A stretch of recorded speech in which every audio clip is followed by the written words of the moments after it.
All right, so you guys will get the party started. Like I was saying, Unit 1 is about the mechanical engine. Sometimes on the ASE, they'll call it like the base engine. So if it's talking about base engine condition, they're meaning like the pistons and the cylinders and compression and that type of thing, right? So if we have a car and let's say it's got a loss of power concern, that could be due to like spark plugs or wires or coils or a fuel pump or fuel injector or timing. Like that's all engine performance.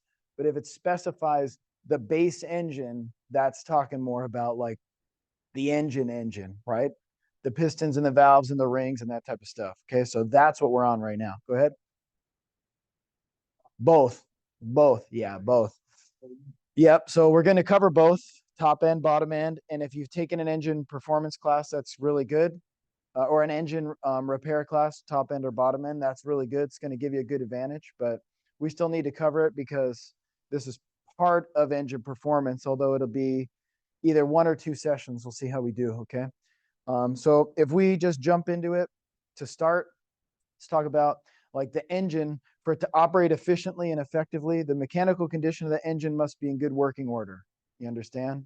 So if you've got a vehicle and it's got low compression, you can throw spark plugs and wires and injectors and magic gasoline and additives, and like it's not going to change anything. Makes sense? So, and if you back up and think about it, you think replacing that actual engine is going to be pretty expensive, right?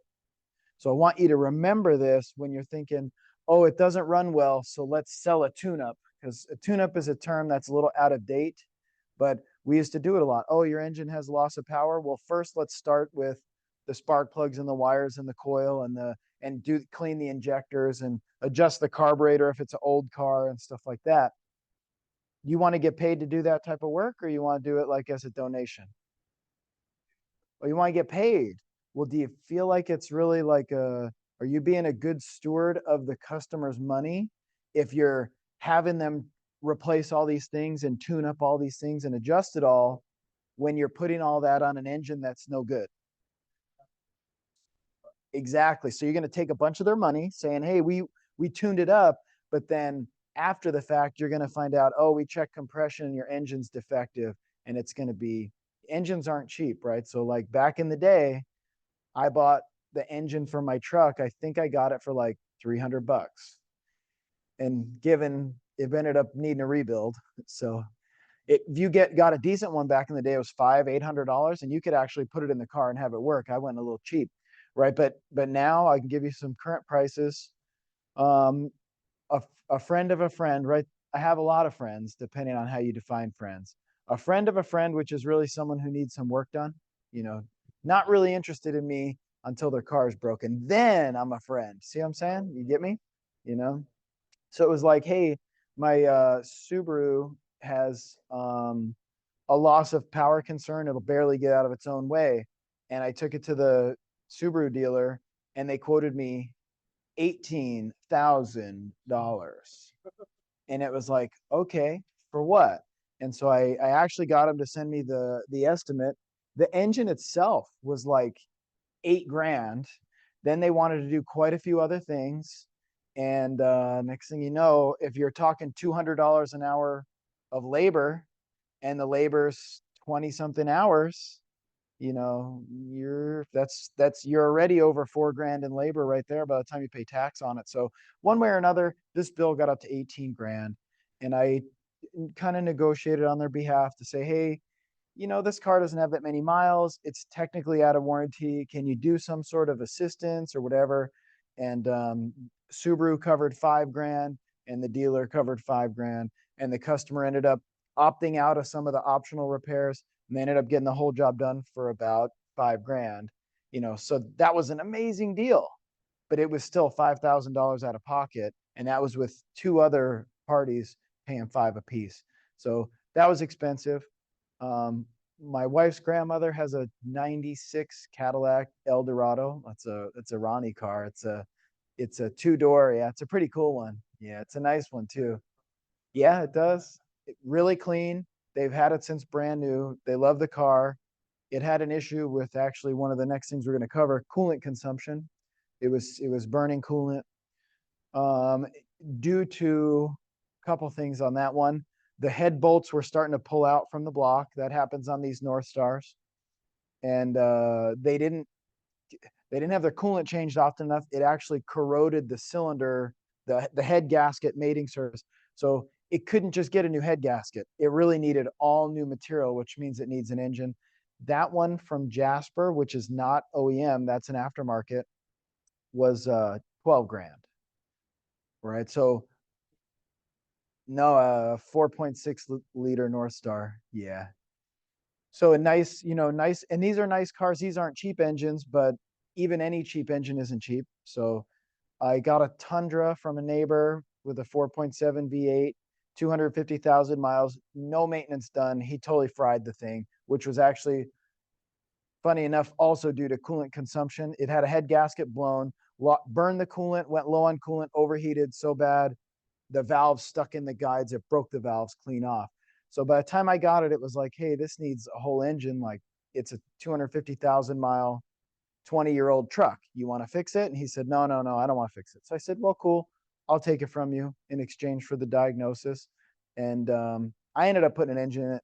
The cheapest engine I could get was $1,500 from some dude on OfferUp with 250,000 miles, already leaking oil, and it needed a time belt water pump, right? So on the cheapest of the cheapest of the cheap, by the time I did the water pump and timing belt, I was like $2,200 into that.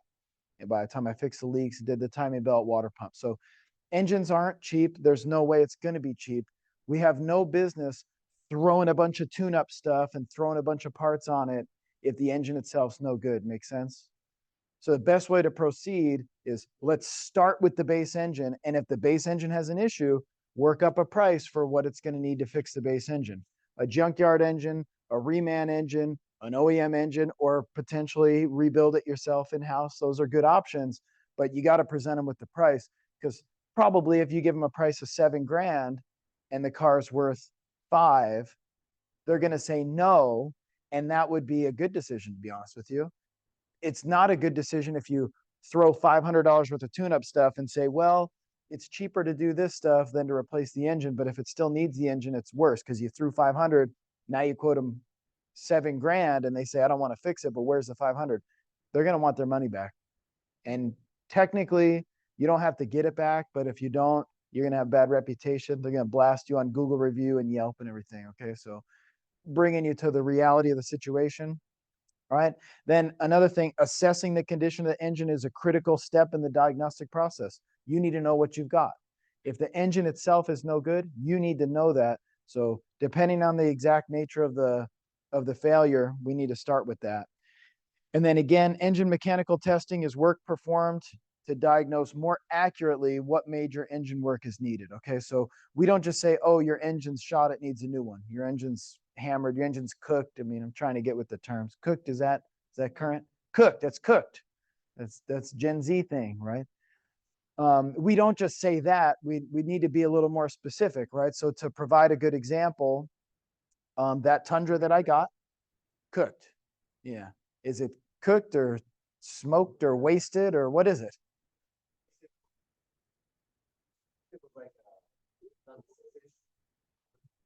All right. So how about this? We get that Tundra engine I mentioned, I got it really cheap, right? When I got the car though, the customer doesn't know what's wrong. I don't know what's wrong. I actually got into the diagnosis as a no crank, no start. So what I mean is you turn the key and it goes click and it won't turn. So I'm following my diagnostic process, right? The first idea is like battery, could do a battery test, can test the cables, can test the starter. All that stuff's checking out, and yet it won't crank. One of the next things I need to do is physically try to turn the engine. And in this case, it was locked up solid. So I was right there. I said, hold up, don't put money into this. Don't be buying a starter and guessing at these items. Your engine is locked up solid.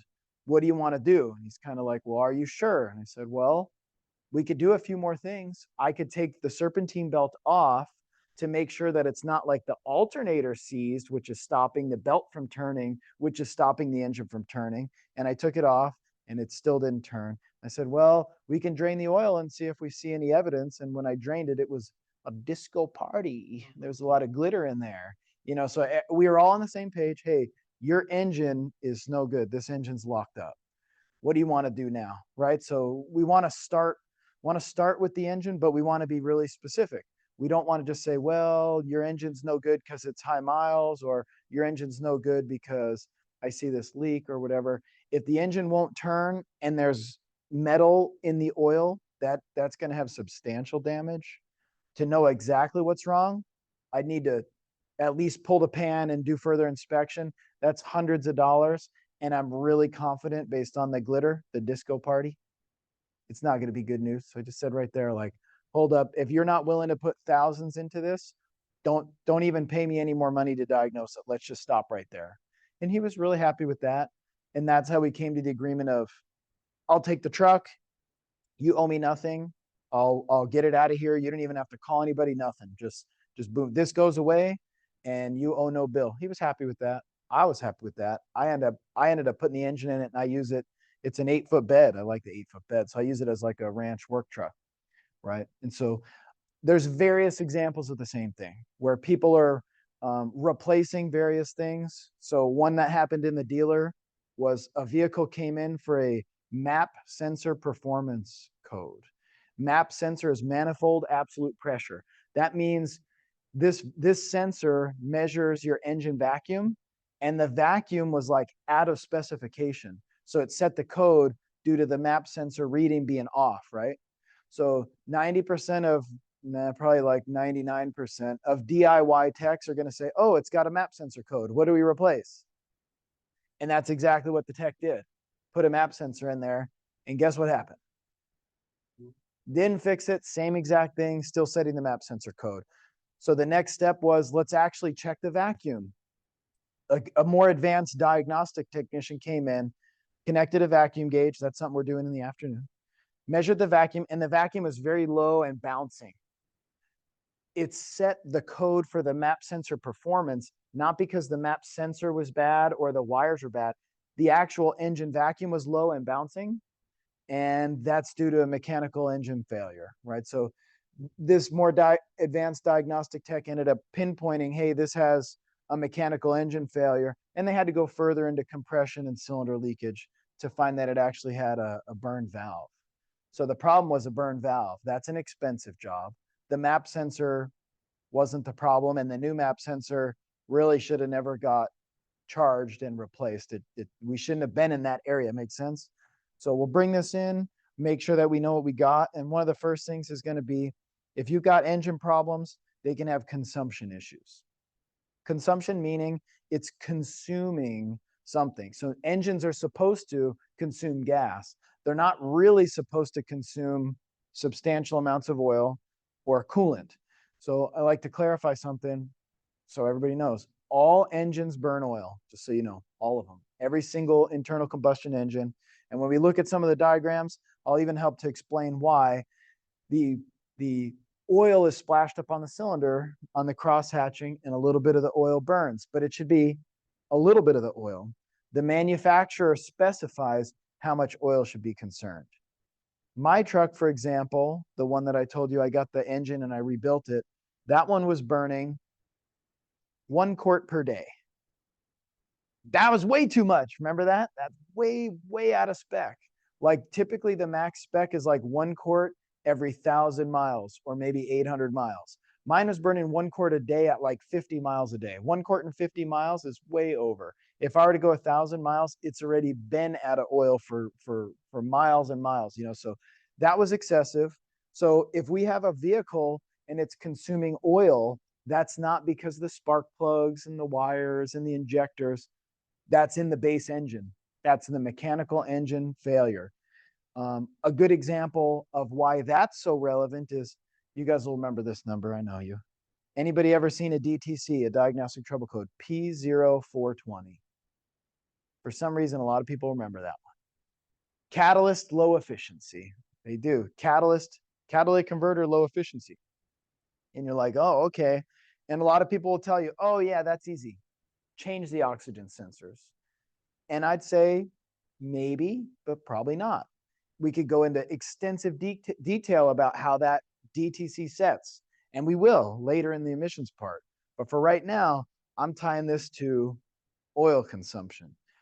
That catalytic converter is like a substrate. It's a catalyst that has surface area, and that surface area needs to stay clean. And if your engine is consuming oil, that oil is being burned and going through the exhaust, right? So now what's your big catalytic converter catalyst coated in? Oh yeah, oil, and that'll kill it. Just letting you know right now. If a car engine burns oil, the catalyst is going to be ruined. All right. I'll give you a quote. This one's a little, I'm not super comfortable with it, but I'm going to say it so you remember this. Cat, right? The catalytic converter, cat.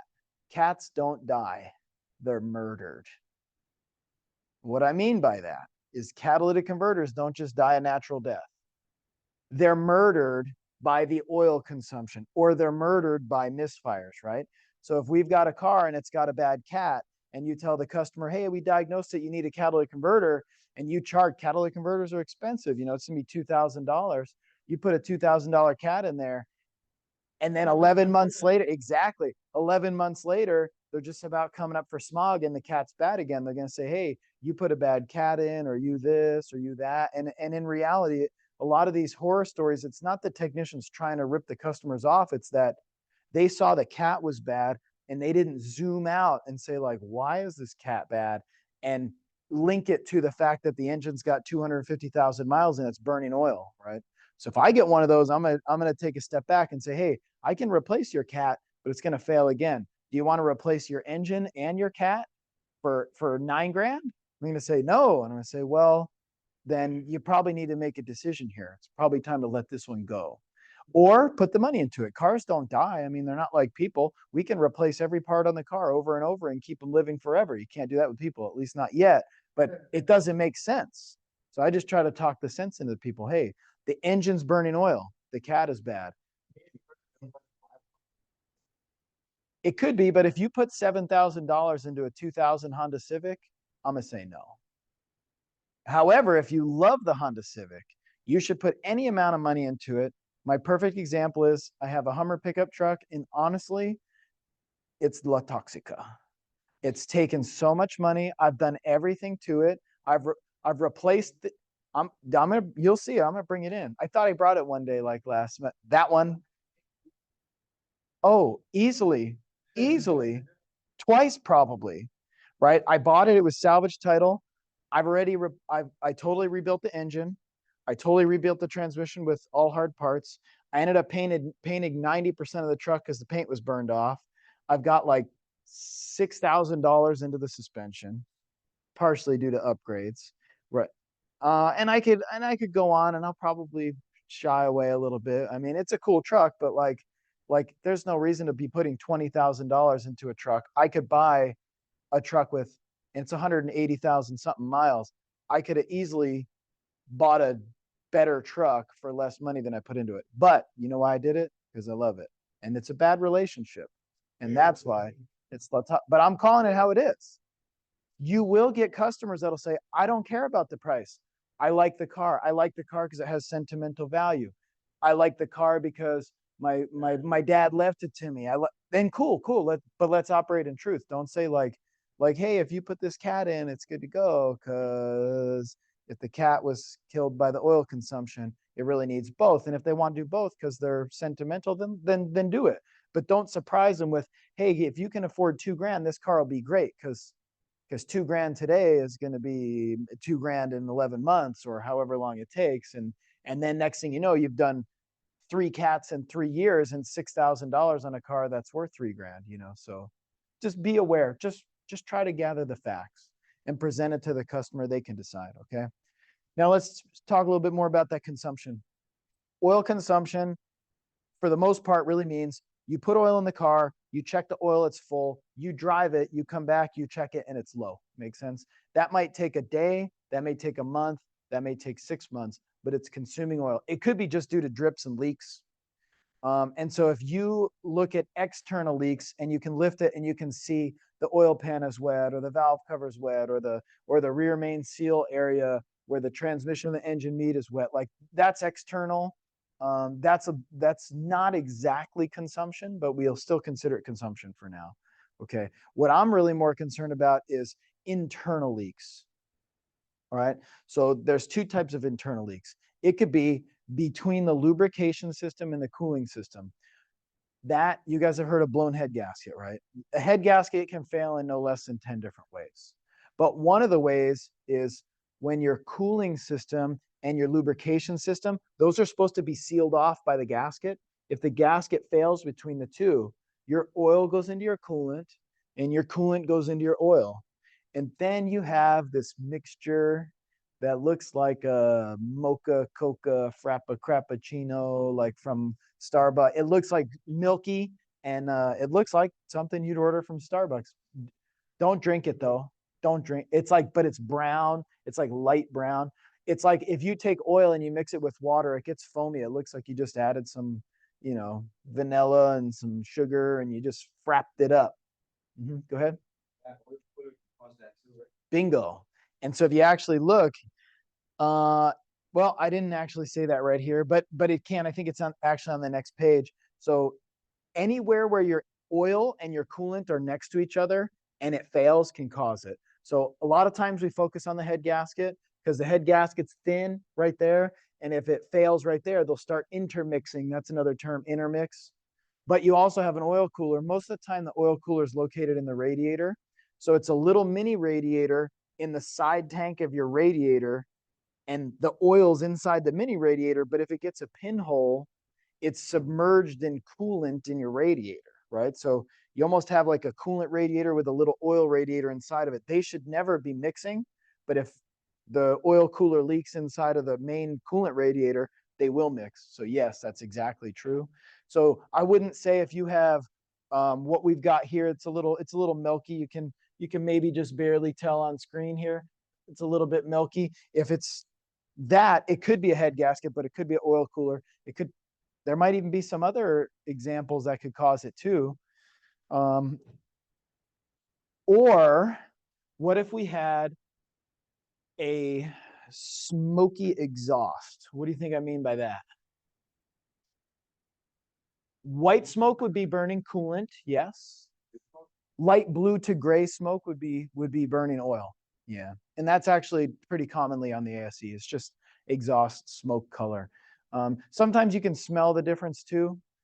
And some of the reasons I do that, I'll give you an example. If I jump behind a car and it blows a big white misty looking like cloud, it looks like a literal cloud, pretty much that's going to be coolant consumption.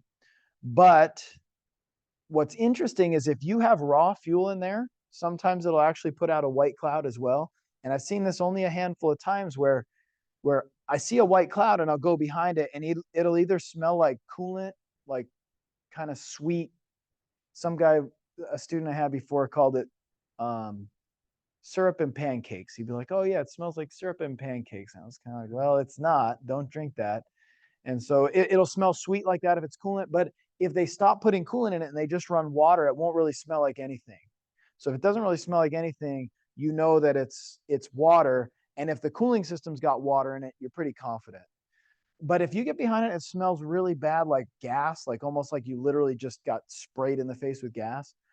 If it runs really, really rich, like an injector stuck wide open, it'll actually not even burn the fuel. It'll pump the fuel out the exhaust, and it'll be actually like a mist of fuel. It'll be a mist of gas.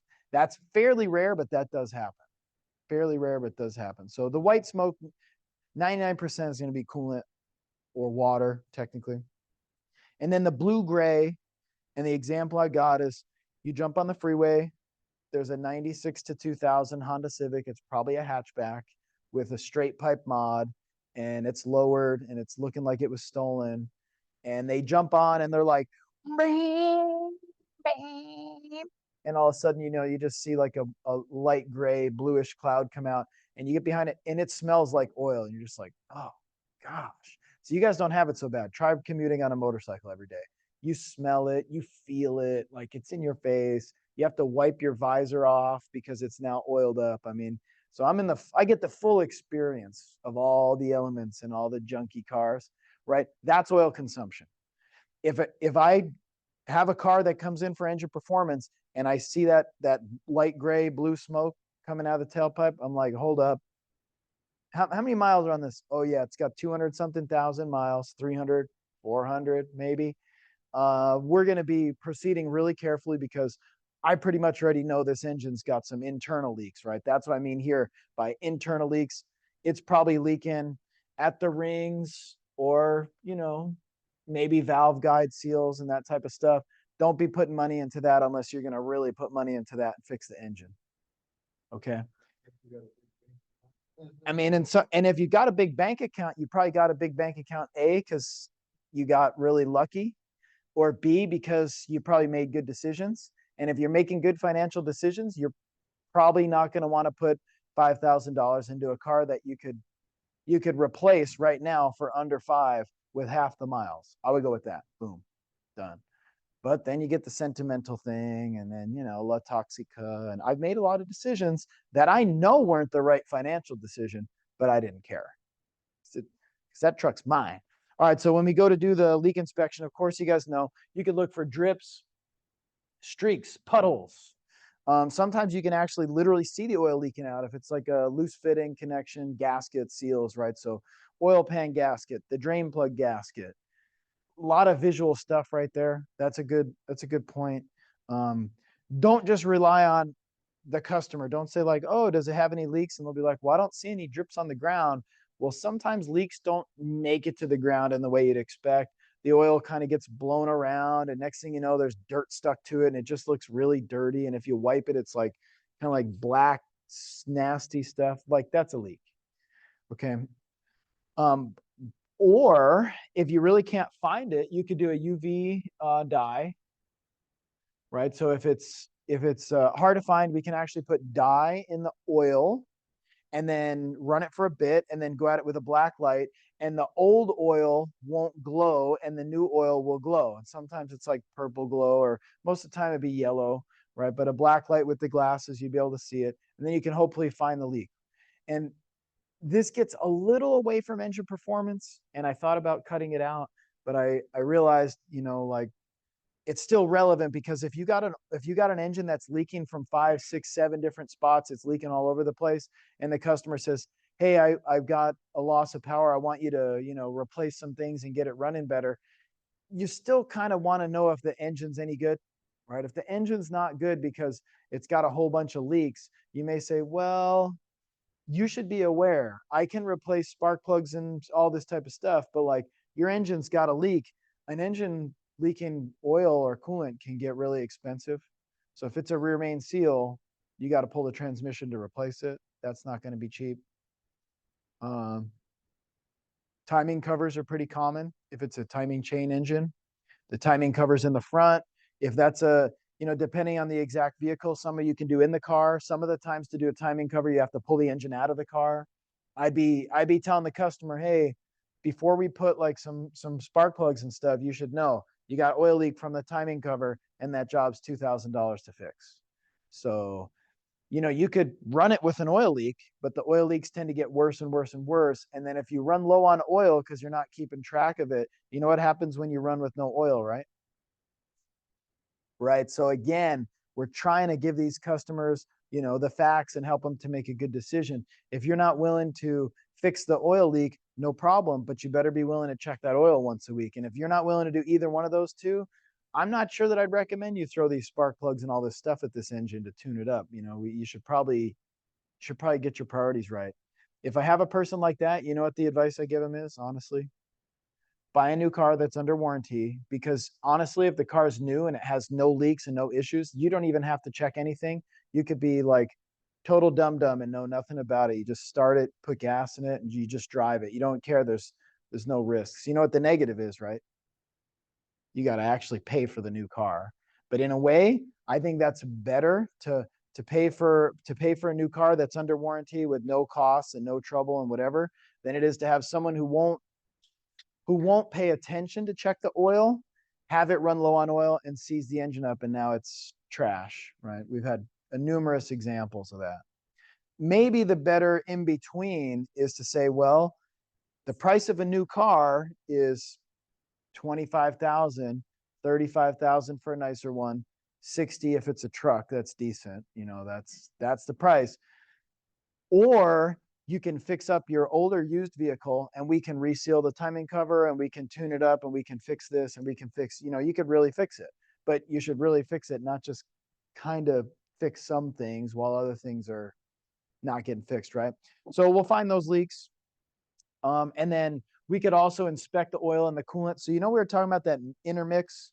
If you have that intermix where the coolant and the oil have mixed, one of the ways we can actually diagnose that is you can drain the oil or the coolant, put it in a little bin like this, and let it sit. And do you know, over time, they'll actually reseparate.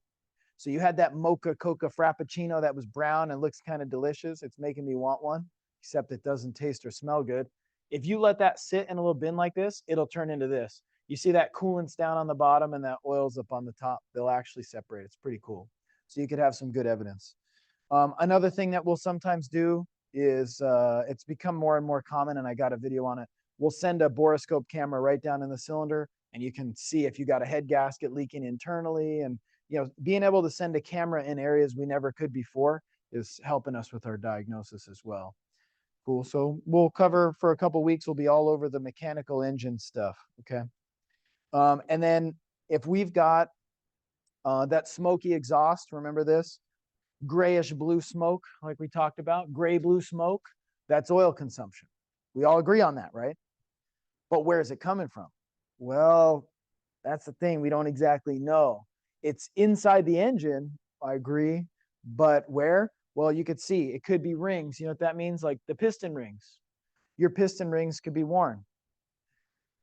Me and the mad scientist got to tear apart the block to replace the piston rings you fried. Like that type of thing. Makes sense? You got that one, huh? All right, so if the rings are worn, the oil is going to blow by the rings. And actually, likewise, the compression is going to blow by the rings into the crankcase, right? So when your rings are worn, oil comes up and gets burnt, compression goes down and is lost. So you got an engine that's going to be running lower compression. You got an engine that's going to be consuming oil. An engine that consumes oil and has low compression, you pretty much know you got an issue with the, we'll call it loosely, the piston rings. But I should let you know, engines have changed over time. So back in the day, the cylinders were really nice hard iron lining, and the rings would actually wear out on the iron. But now it's more common to have an aluminum block with a liner or a thin spiny liner, or you know, the blocks are not exactly as durable as they were when they were iron, because now they're aluminum. They're aluminum because aluminum's lighter, and lighter means better fuel economy and lower emissions. All right, so you got the big government push, get better fuel economy, get lower emissions. And so the manufacturer says, well, bye-bye iron block. That was a big heavy thing.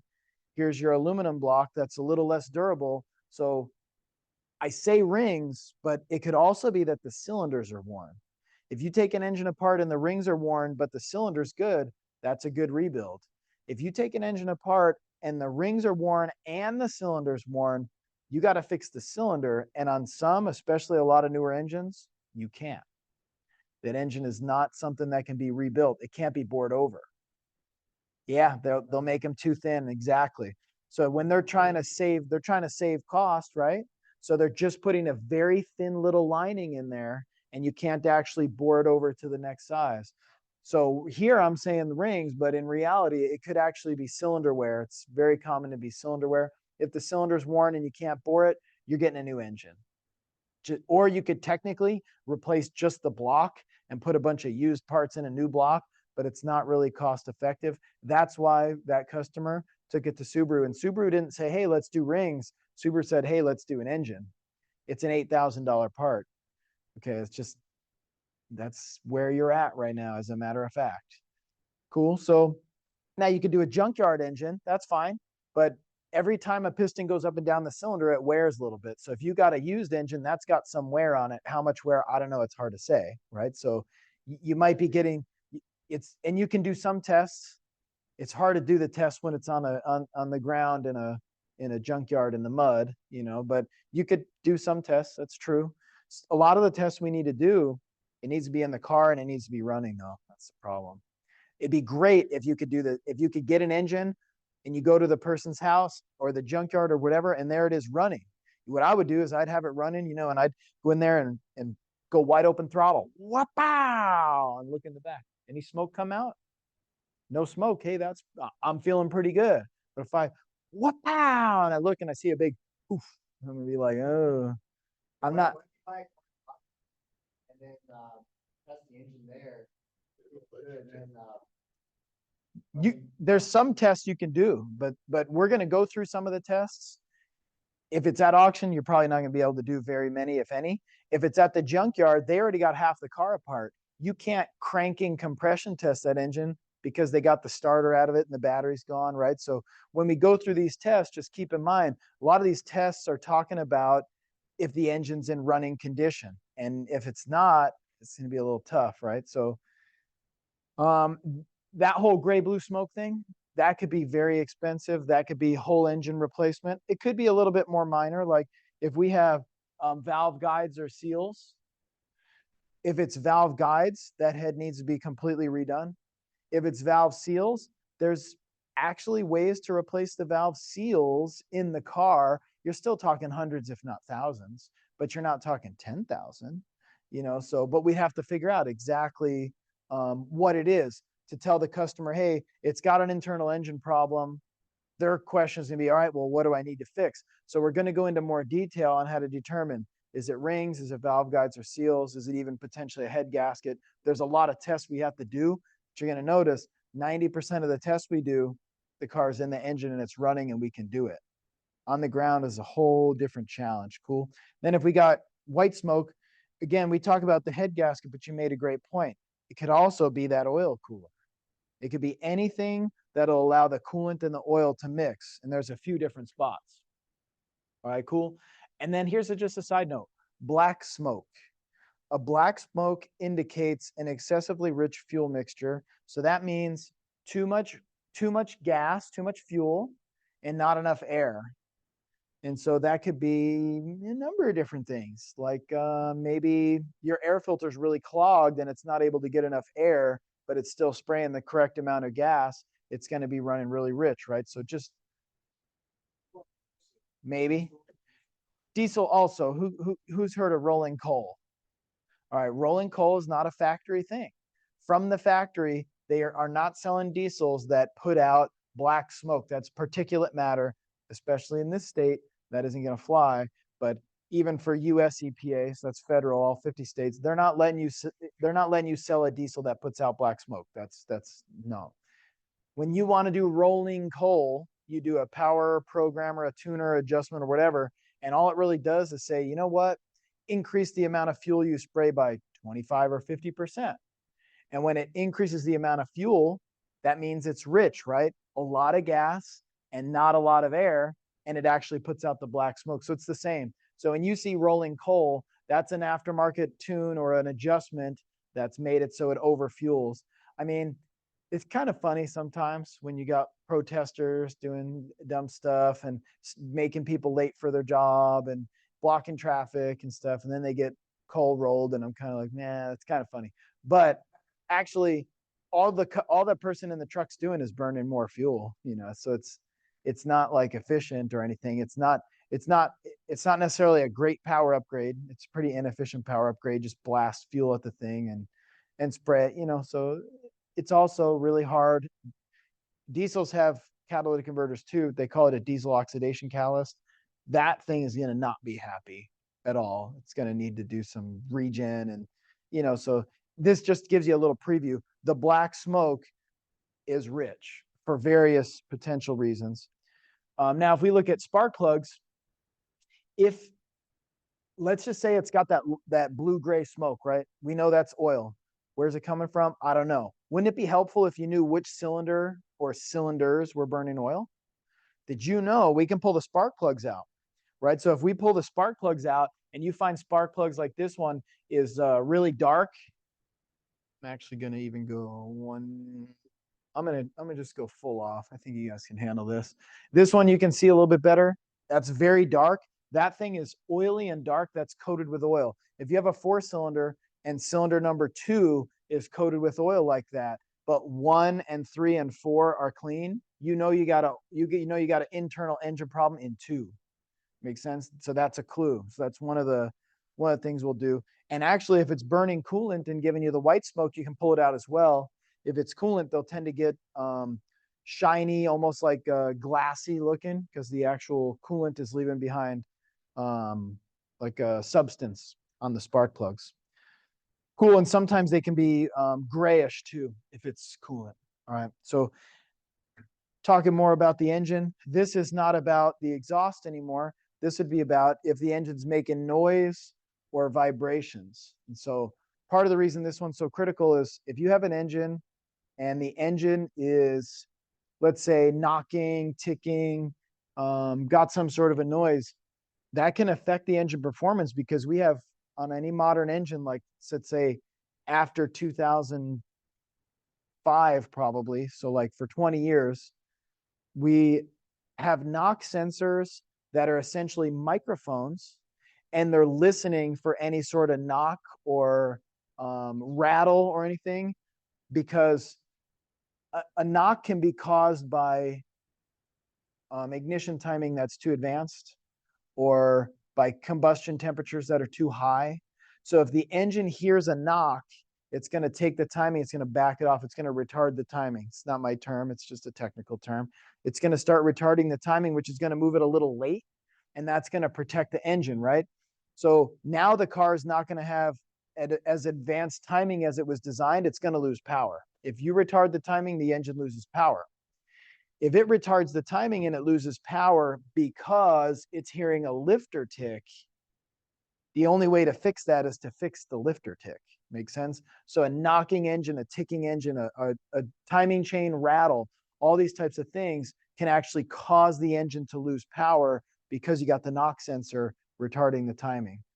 Okay, so when we get into this, it could be when we go to do some diagnosis, we want to know, is it top end? Is it bottom end? Is it bank 1 or bank 2, depending if it's a V6 or V8, or if it's an inline, it's only got one bank. Is it front versus rear, right? So without making this a full engine repair class, you at least have to kind of know that the customer, to sell the correct job or the correct diagnosis, you have to have a clue as to where the noise is coming from. Then a lot of times you're like, well, I know it's in the top end and it sounds like it's at the back, but the only way to really diagnose it is we're going to have to take this apart and find the failure. So you have to okay diagnosis time to do a tear down to actually locate the defect before we can give you a price. Or you can say, it's a knock, it's a tick, it's in the back of the engine, it's the top end.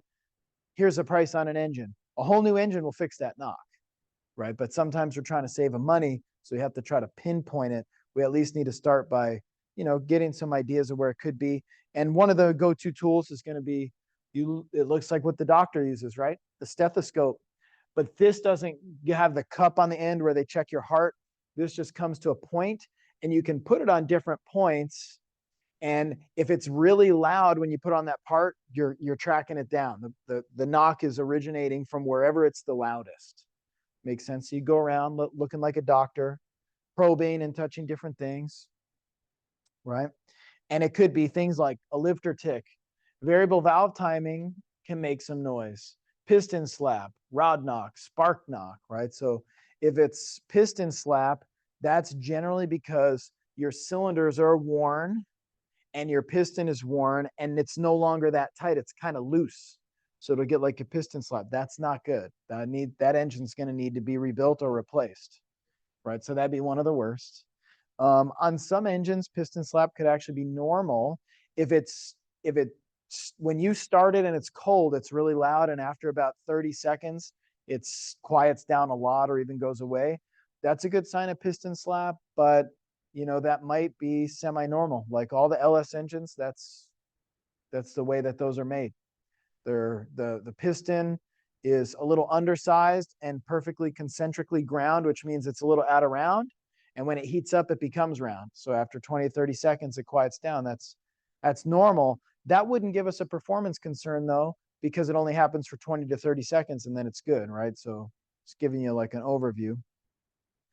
Now, let's just say we got to get into testing What testing is going to do is help narrow down what the actual problem is. So if you're not sure what the problem is, which you're not, if the car comes in, you don't really know. We don't just start shotgunning from the hip and saying like, oh, you need new rings and you need new pistons, you need bearings, you need variable valve timing parts. Like we're going to do a lot of testing.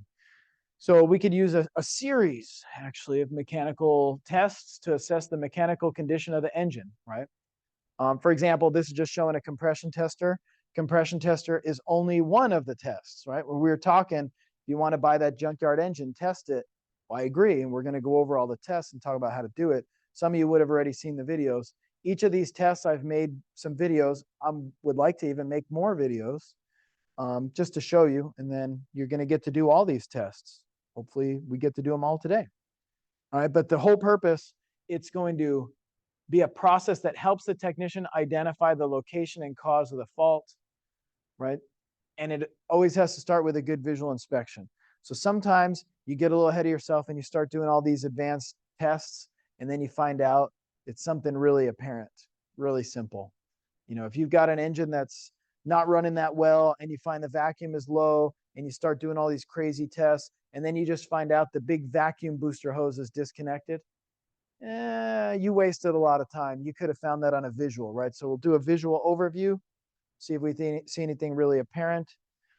And then, of course, when we do these tests, it needs to be logical and make sense. So if a car comes in and it's got, let's just say, a squeal, like maybe even like a belt squeal type of sound, and we're like, oh, in class they told me I need to do all these mechanical tests to make sure engine's good. I need to bill you for vacuum test, power balance test, compression test, cylinder leakage test. Oh yeah, well, we're going to have to send the camera down in the cylinders. We're going to have to do an oil consumption test. We're going to have to do a coolant pressure test to check for leaks. We're going to do a combustion block test. Like, I want you to know all these tools and all these tests, but I also want you to know when to use them. You don't use them all the time, right? So compression test. You guys have ever taken auto class? Who's done a compression test? We do compression tests, but we don't just do a compression test like when the car comes in. We're not just like, oh, we need to check compression. We do a compression test when it's warranted. We do a compression test when there's a symptom that could be caused by low compression. We don't just do it. Okay. That's kind of my point there. Right. And then again, we're going to verify the mechanical integrity of an engine that happens to come in for work. But what I mean there is like work that's relevant to this. If it comes in for brakes, put that compression tester away. We don't care about that right now. All right. But when it's engine related, we should verify the mechanical integrity of an engine first. It should be the number one before we move on. Cool. And here's a couple cool tricks and tips. There's a cranking sound diagnosis. And you're like, what? When you go to crank the car, you know, you turn the starter, how it sounds can tell you a lot. Because when you're hearing it crank, you can kind of actually hear the compression, right? So I'm going to tell you the sound I make. Sha-na-na, na-na-na, na-na-na, na-na-na, na-na-na. See, there's a rhythm there. Sha-na-na, na-na-na, na-na-na, na-na-na, na-na. That's because each piston's coming up with compression. And so that kind of slows it down. And then when it finishes the compression stroke, it speeds up. And then another piston's coming up on compression. Sha-na-na, na-na-na, na-na, right? Like that. So you can hear it actually. A good example of this one was another, you know, I'm telling you, I have a lot of friends when they figure out the car broke down, they parked on the side of the road, and they called, and I already can kind of have an idea of what they're like. If they call me and I don't recognize the number, sometimes I pick up, sometimes I won't. But if I pick up and they say, "Hey, Pablo," and I'm like, "Oh, here we go, Pablo, huh? Okay." Only some people call me that and other people don't call me that. And so when they say Pablo, I'm like, okay, that means they got my name from somebody and they were talking in Spanish. And so I kind of know what I'm getting into already. I'm like, yeah. And then they'd say, "Estoy mecánico?" And I say, yeah, see. And then I say, like, who are you? And so like, oh, I got your name from this person. And I'm like, I don't even know that person. That person knows somebody who knows somebody who knows somebody who got my name. Like one of these types of things, right? So this guy calls and he says the car won't start. And I'm like, I'm thinking again, I'm thinking keep it simple, stupid. The battery's dead. Maybe it's out of gas. You know what's wrong with it. These types of things. I get there and the battery's not dead, and I go to crank it, and I crank it, and it doesn't sound like shana na na na. It sounds like this. And I'm like, uh-oh. And I look out under the hood and I say, hey, you crank it. La marcha, right? And then I look and the engine's turning, but I don't hear any shana na na na. There's no compression in it. So at that point I'm like, hey, honestly, like I just pulled up. I could tell you're not in a really good spot because the car's on the side of the road and you're asking everybody who can come and bail you out. So like if this is a person who had the means to have it really fixed, they're probably going to have it towed to the shop and that type of stuff, right? And be more legit. So I just made a judgment call. I said, when an engine sounds like that and there's no compression, this isn't going to be like, hey, you need gas or you need whatever. It's like this has no compression. And it could be because of broken timing belt, and that's going to be kind of bad. We want to know if it's interference engine or non-interference.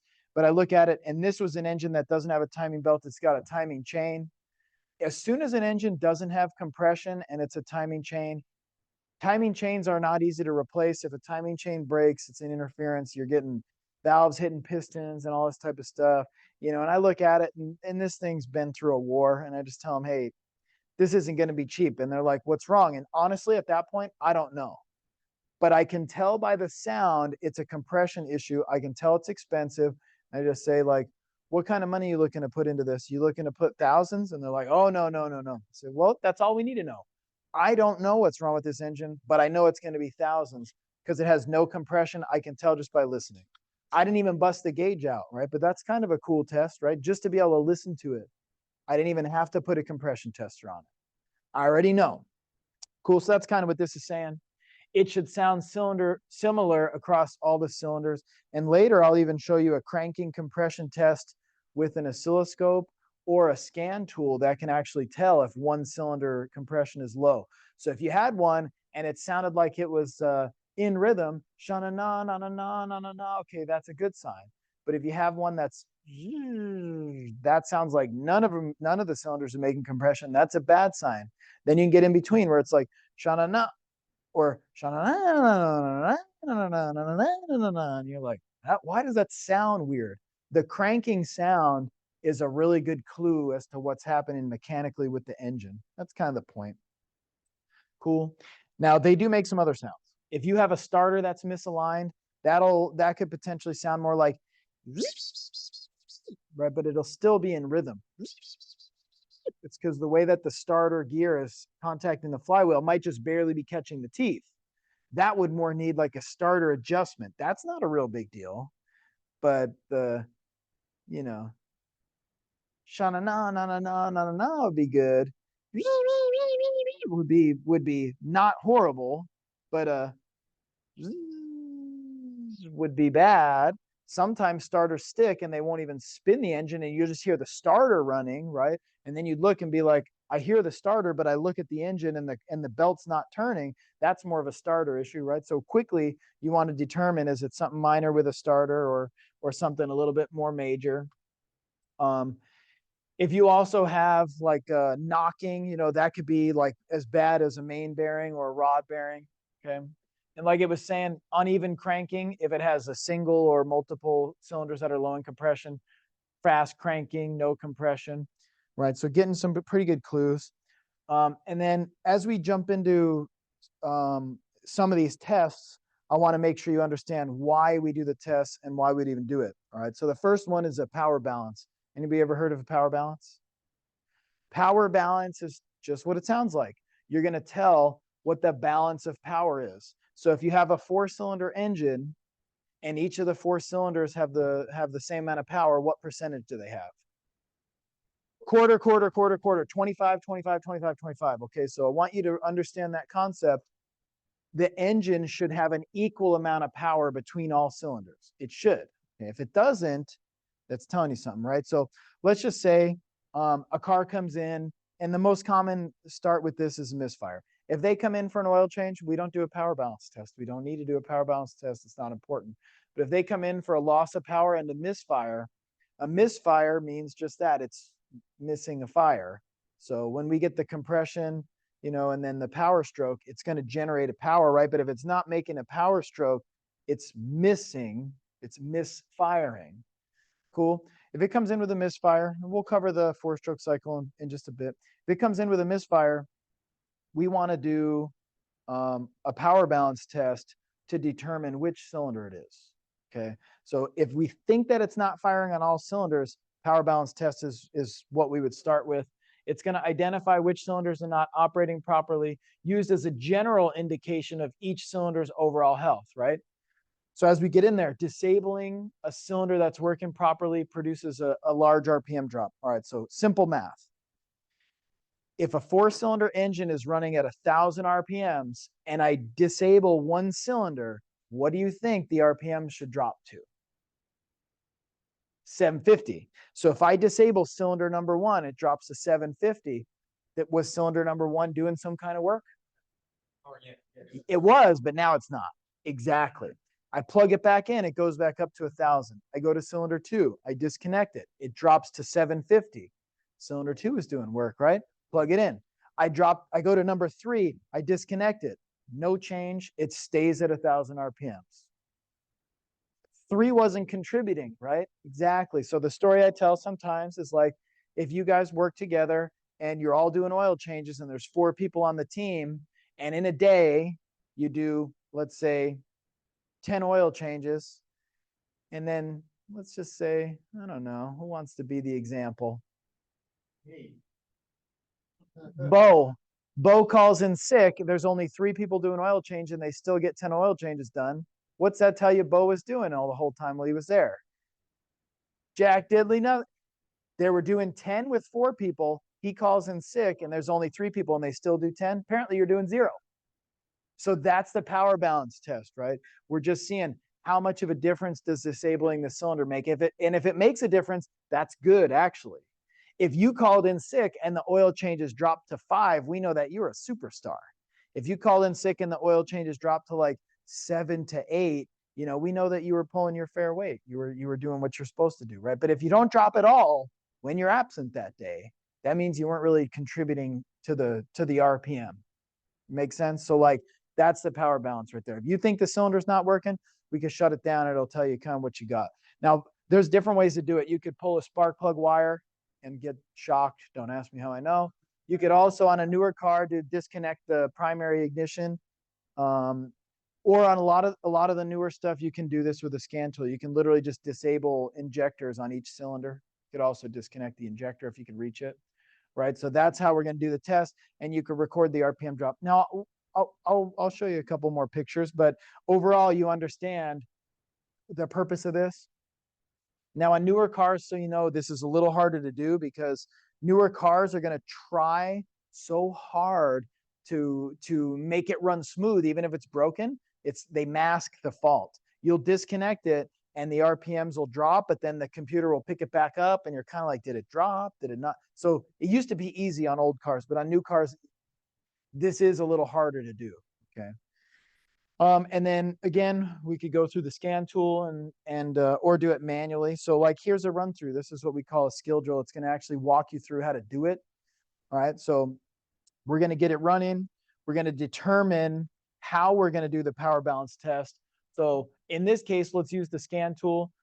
Sometimes you can disconnect the coil, you could disconnect spark plug wire, you could disconnect the injector, but let's say we're doing with the scan tool because that's what we're going to do today. You'll go in with the scan tool, start the engine and record the RPM, right? So how do you see that? Look right here. Not just what's on the dash, okay? Because on the dash, you can't exactly see where that needle's at. It's best to go in the scan tool. And right here, you guys should be able to see it's 701 RPM.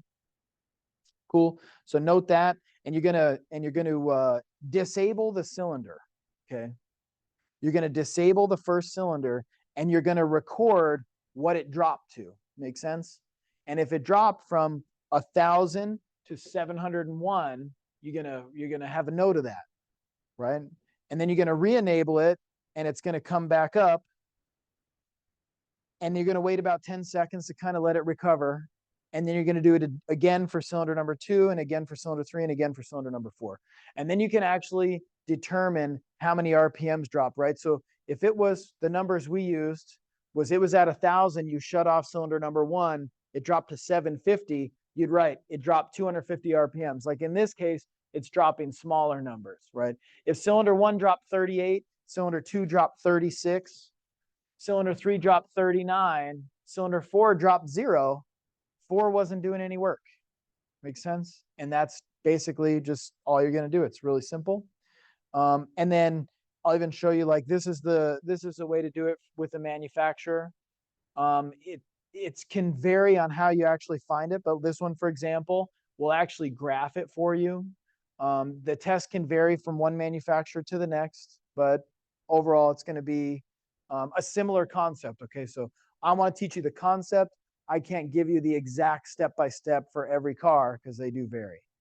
Cool. So you can see you're watching the RPM here, but you're also watching the RPM on the scan tool. And then you're having to go in a menu and turn cylinders off one at a time. You have to pick the cylinder, then you have to turn it off, then you have to turn it back on, then you move on to the next cylinder.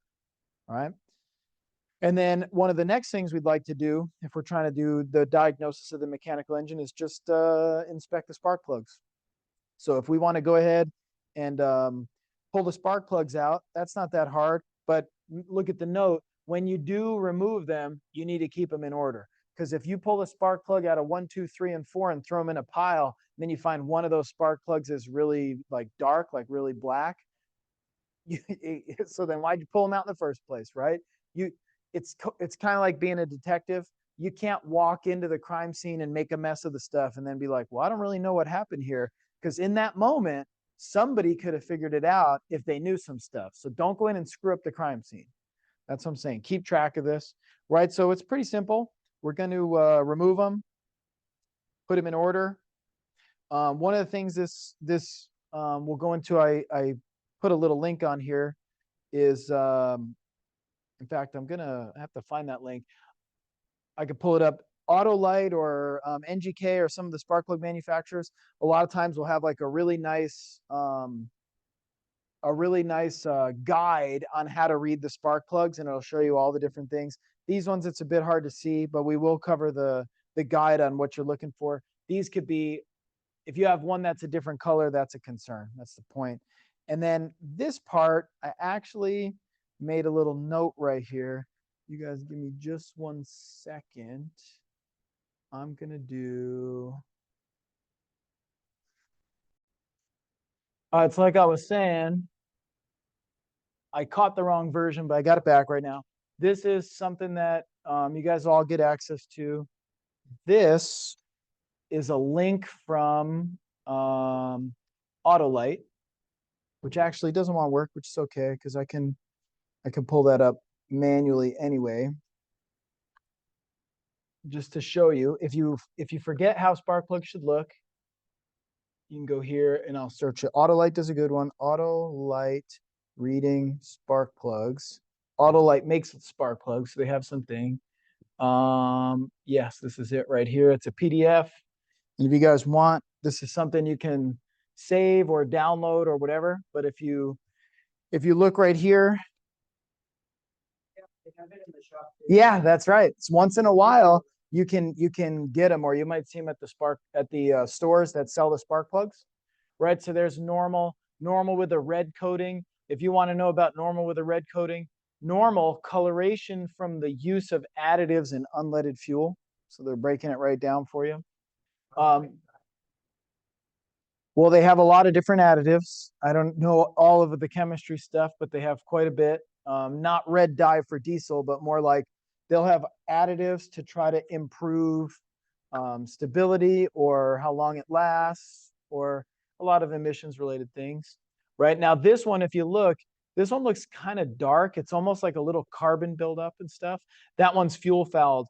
It indicates the cylinder from which the spark plug came is not using all the fuel supplied. Check for faulty or sticking choke. That's old school carbureted. overly rich fuel mixture, that could be old or new school. It's just on old school, we can adjust that with a screwdriver. Yeah. On new ones, we can't actually really adjust that. On a new car, we can't actually adjust that. We can try to diagnose why it's running rich. And sometimes that's a little complicated, but at least you need to know it's running rich to start, right? Leaking injectors, etc. You got quite a few. Detonation, worn out. Just simple worn out number 5 is a good one. This gap is too large right here. So one of the next screens I got is you want to point out about a gap. Old spark plugs used to gap. New spark plugs, if they're iridium laser coated, you don't gap those. They're pre-gapped unless they get dropped, in which case they need to be replaced, right? So this has got a lot of good stuff right here. Oil fouled is a big one. Number 10, oil fouled. Interesting. If we scroll over here, center electrode, ground electrode, or ceramic electrode tip are coated with a black oily substance. Where do you think the oil came from? The base engine. Like you probably got engine, low compression, worn rings, weren't right. So if you see oil fouled, you better be like, hold up, we got oil consumption problems. This is going to get expensive, right? Potentially, but the PCV catches a lot of blame in my experience. Everybody wants to blame the PCV because it's cheaper, and a PCV system can actually do it. So positive crankcase ventilation, roll back to A1 type of material. It could be cheap, right? But it also could be nothing to do with the PCV. It could be worn cylinders and rings and expensive stuff. Go ahead, hand. All right, good. Answered. Okay, so let me exit this. You guys all have access to that. You saw how I found it. It was pretty simple to find anyway. All right, and then when we were getting into checking those spark plugs, this is where we were kind of leaving off. When we go to gap them, I made a note. That's how I caught that I was on the wrong version. I added this with iridium coated spark plugs. Use caution. Do not adjust the gap. You can use the tool to measure it, but the issue is if you slide the tool in there, like you see how this tool is contacting the spark plug electrode, they're iridium coated.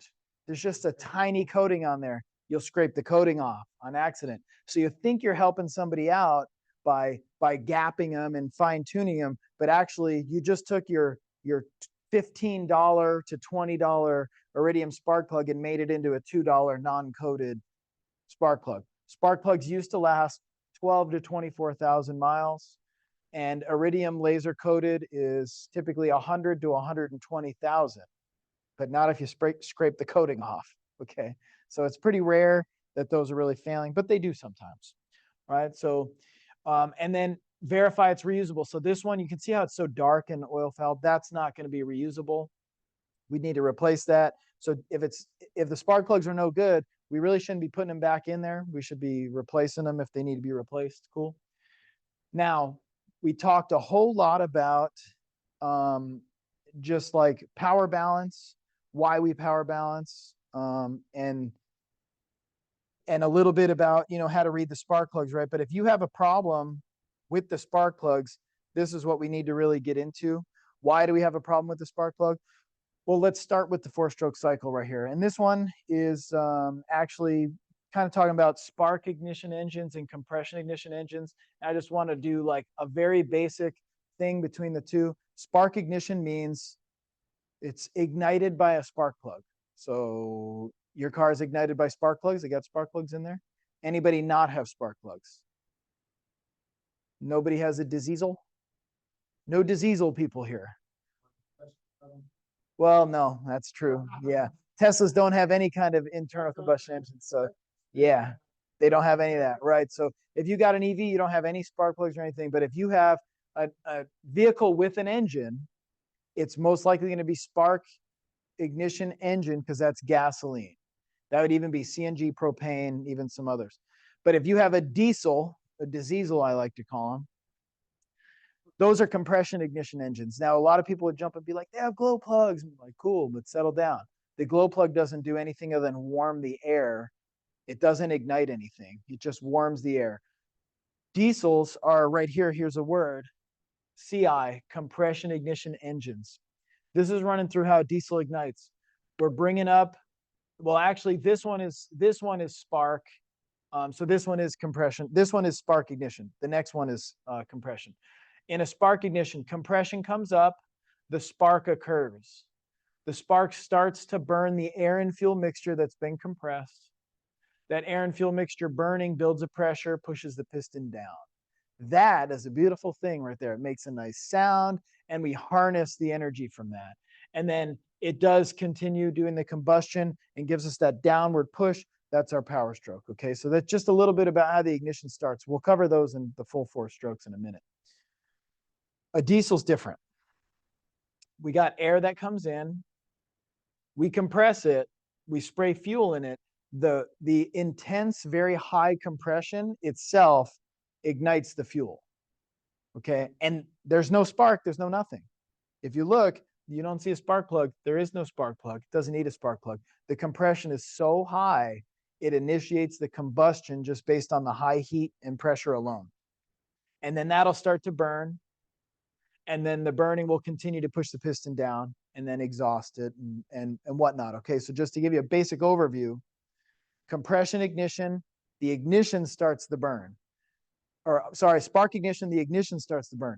Compression ignition, the compression itself does it. So in a diesel, it's all on compression. Now, one little detail I'd like to point out, right here when it's saying it's spraying the fuel, we do on diesel spray the fuel at a specific time, and in a way that's the timing.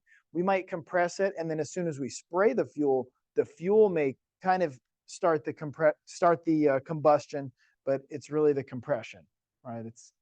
They kind of both work together, right? So where do you think we're going to spend our time in this class?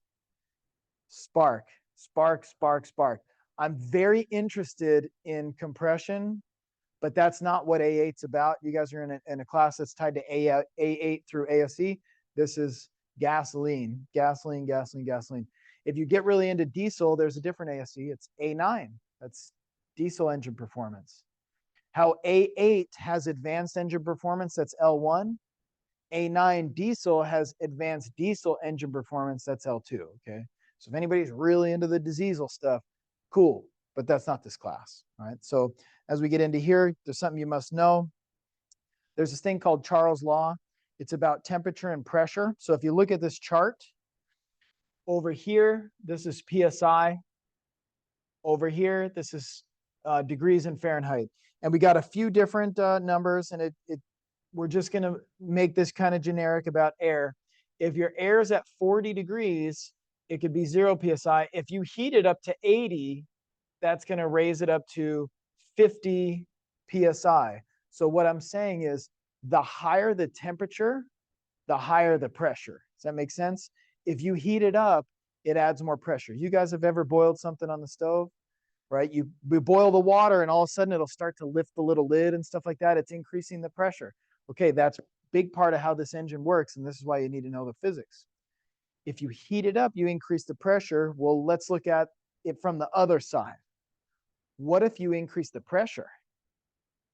It heats it up.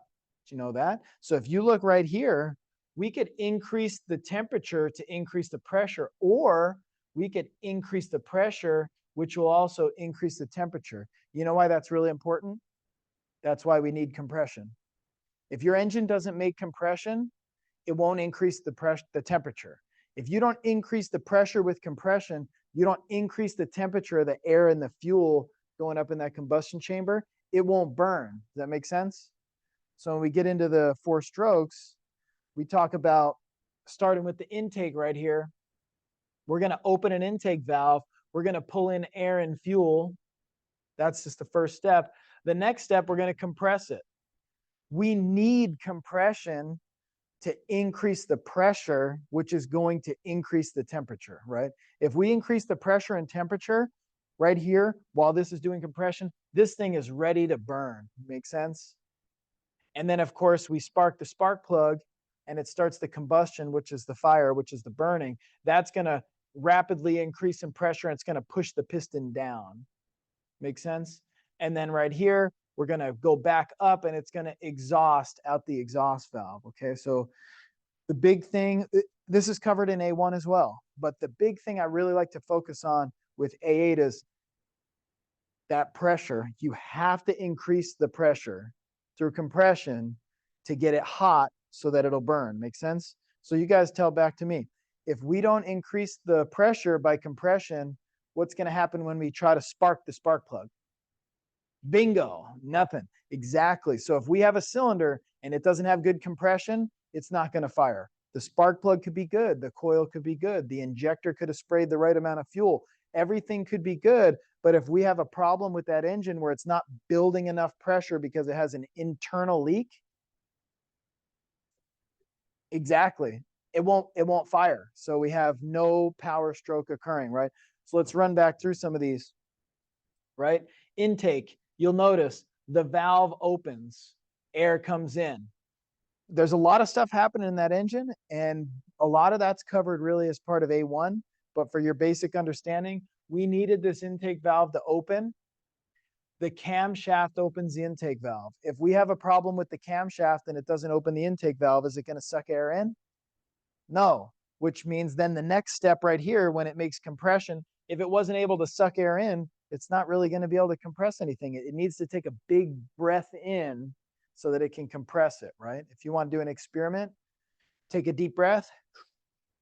All right, now you can breathe back out. Try to take a deep breath with your mouth closed and plug your nose off as if your camshaft never opened your intake valve. It's not going to work, right? So the engine, if it doesn't get the intake valve opening the correct amount and at the right time, the intake doesn't work. None of these strokes work. Make sense? So couldn't we have a problem with the cam?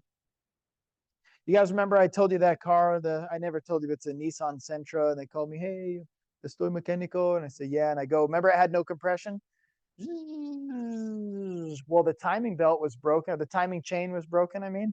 If the timing chain's broken, it doesn't open the intake valve. It's not going to make compression. That was the reason that it didn't have any compression sounds. The timing belt, the timing chain was broken.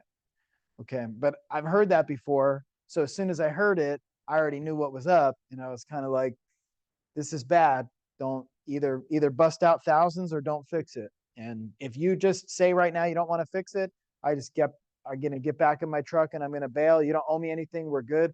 Take it as good advice. But if you want me to start doing diagnosis and give you the details as to if the timing chain broke and if it bent valves or whatever, I got to spend time. You're going to owe me money, and you're still not going to want to fix it because you just told me you don't want to spend thousands. So, like, never mind, and I'm out. Makes sense? I probably really should charge a minimum service fee for just coming out, but I was, I'm a sucker for that. You know what I mean? Okay, so if we look at this next one, the compression, and this is where we're going to spend a lot of our time. The compression, the piston is coming up. So I'll write an intake, the piston went down. Compression is coming up. Look at the valves. Can you tell? They're closed. They're closed and they need to be closed. How are you going to build pressure if one of the valves is open? It's just going to push the pressure back out the valve. Would we agree? All right, so remember, we need the pressure to raise the temperature so that it's ready to burn. Cool? It's absolutely critical that we make compression right here. And if we have a problem and we don't make compression, that cylinder is not going to work, right? So if you look, the piston's coming up and it's compressing this air and fuel into a small space. That's because these valves are closed. Okay, what if a valve was left open? We bled the pressure off, misfire. It's not going to work. Cool? Right? And then when we get it all the way up to the top, we're going to spark the spark plug, and that's going to start the combustion. It's going to push the piston down, and the valves are still closed right there because we don't want this combustion pressure rushing out the valve. We want it to all go towards pushing the piston down to maximize the amount of power we get out of this burn, right? And then when it gets down to bottom dead center, new term, we're going to bring it back up, and it looks like a compression stroke, but you notice what happened to this valve right here? We open the exhaust valve to exhale, basically, to push out the exhaust gas. And then guess what happens? We close the exhaust valve, we open the intake valve, and we suck air and fuel back in, right? We do this over and over and over. This is known as the 4-stroke cycle, as you can see. Exactly. Yes, that's exactly right. All right. Depends on the revolutions per minute or RPM. Let's just say we had 1 RPM. In 1 minute, it would go from piston at top dead center, which is right at the end of exhaust, stroke number 4. It would go down. That turns at 180 degrees. It would go up. That makes the 360. That's 1 revolution. If it was 1 RPM, it would do 1 revolution per minute. This would take 30 seconds. This would take 30 seconds. But the thing is, we haven't got a power stroke yet. We got to do that 2 times to get a power stroke, right? Intake, compression, light the spark plug, get the burn, right? That's the power stroke. It's not just what's on a Ford tailgate of an F-250.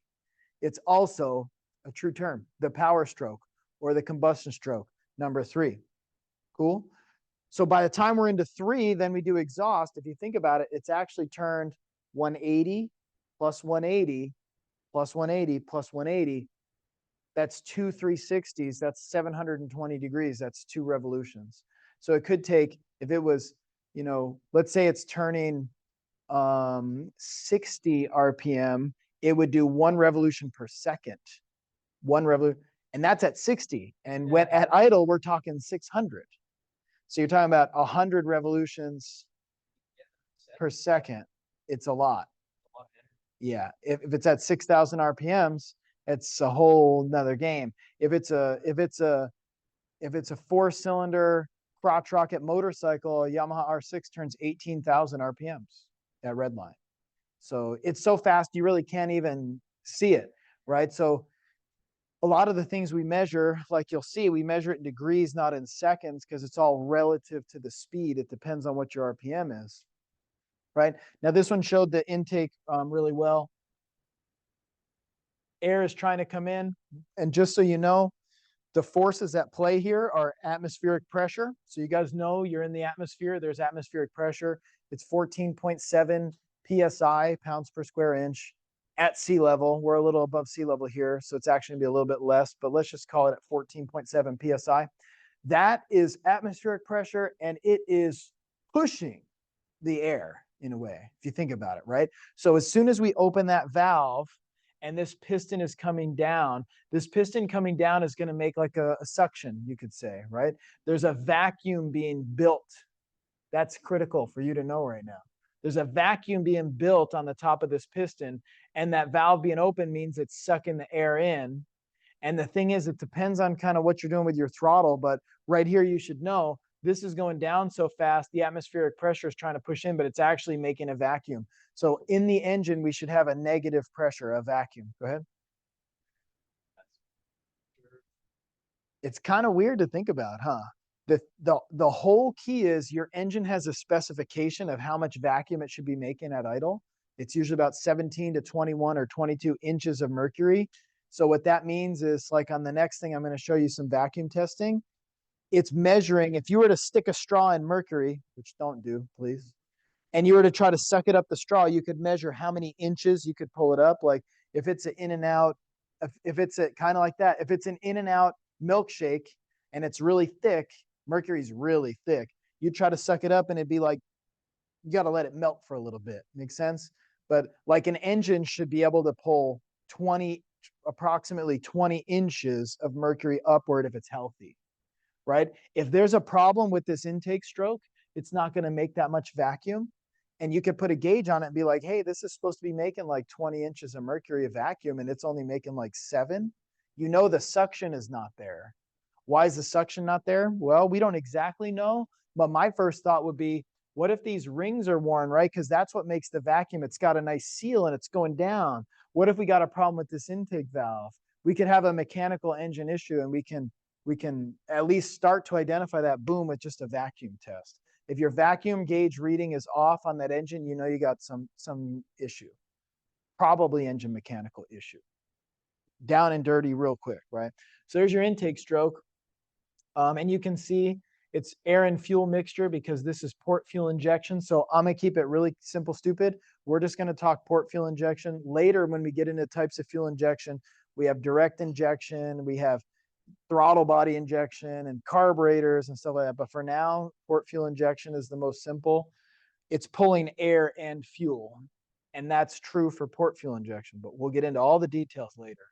It's going in the downward stroke. And then You can imagine it's gonna, when it gets to bottom dead center, which I'll show you in the next term, that's gonna turn around and start heading upward, but you notice the valve closed, right? So you see the valve was open, the intake valve was open. Then the intake valve closed, and it needed to close because what are we really trying to do right here? This is compression. What are we trying to do? Build it. We want a lot of compression. We want a lot of heat because we want a lot of pressure, right? A lot of pressure gives us a lot of heat.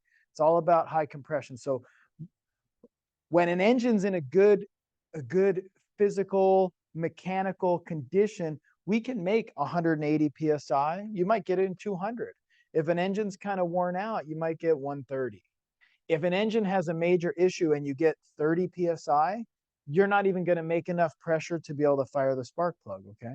It's the way it is. So when an engine's brand new, let's say it starts at 200 psi, then it gets a bunch of miles on it. It goes from 200 to 180 to 160 to 150, 140, 130, and then you're kind of like at 130, you're like your typical 200,000 mile, you know, puffs a little smoke on acceleration, but it still runs. It's still all right. Now the catalytic converter's probably on its last leg, you know, just as a matter of fact.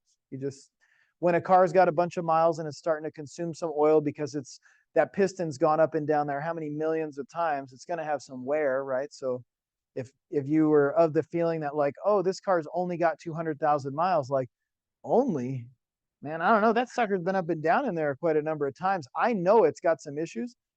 It may last another 100, maybe 200. I don't know, but I know there's some wear in there. Makes sense?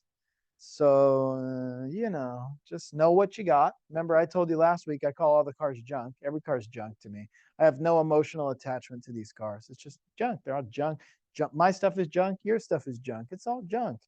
And that way, when it breaks down, my feelings aren't even let down. And also, when it breaks down, I can just call it how it is and not be like, oh, well, maybe this one had a defective catalytic converter. I'll more be like, it's got 200,000 miles. It's burning oil. This is a big problem, not a small problem. I can mentally handle this being a big problem because most of the time I'm not even diagnosing my own stuff. But you see how I have to be detached emotionally to not misdiagnose it. All right, so the compression stroke, this is the critical part for us. The intake and the exhaust, you know, those are critical too, but like the compression stroke is where we have a lot of our engine performance issues. If we've lost compression, let's say, due to this valve not sealing, half the compression bleeds out the intake valve, that's an engine performance issue. If this exhaust valve is not sealing and it bleeds the compression out the exhaust valve, that's an engine performance issue. If we've got a worn cylinder that's no longer really nice and round, it's kind of out of round, that's an engine performance issue. If we've got worn piston rings, that's an engine performance issue. If we've got a hole in the piston, you guessed it, that's an engine performance issue, right? So all these things will cause engine performance issues. And there's different ways that we can start the diagnosis and finish the diagnosis. Okay, so that's kind of what the rest of the presentation's about. So if we just look at some of our terms here, there's bottom dead center and top dead center. If you guys ever hear the term top dead center, that's when the piston's all the way at the top. If you ever hear the term bottom dead center, that's when the piston's all the way at the bottom. If you were to actually run this up to the top, that's top dead center. And if the valves are closed, that's top dead center of compression. That's where we do a lot of our work. Like when we do a cylinder leakage test, which is coming up in a few slides, not a lot of slides, but we need it top dead center compression stroke. We have to be able to set that to be able to inject air into here to be able to tell, is it leaking down? Is it leaking at the intake? And is it leaking out the exhaust, right? You need to be familiar with top dead center. Now, if you back up a few slides right here, this one's coming up to top dead center, but the exhaust valve's open. That's top dead center of exhaust. If you go to do your test at top dead center of exhaust, all the air is going to go out the exhaust valve. And you'd be like, oh, this thing has a massive exhaust valve leak. And you'd be like, totally wrong, because yeah, it's on the exhaust stroke, right? Because remember, the engine has to go around 2 times, right? Here's intake, compression, and it gets to top dead center and the valves are closed. That's the point to test. Then there's the power stroke. Then there's the exhaust stroke. And it's again back at top dead center, but the exhaust valve is open. That is not the point to test. That's going to get you in trouble. You could, when you do this test, You really want top dead center compression, but technically anywhere in the compression stroke will do because it should all be sealed. But the problem is if the piston's partway down, you put air into it, it's going to really try to turn and you're going to go flying across the floor while you're trying to hold the breaker bar. So if I see anybody's feet slide out, I know it was because you put air in while it was on the compression stroke, but not at top dead center. Refugio, go ahead.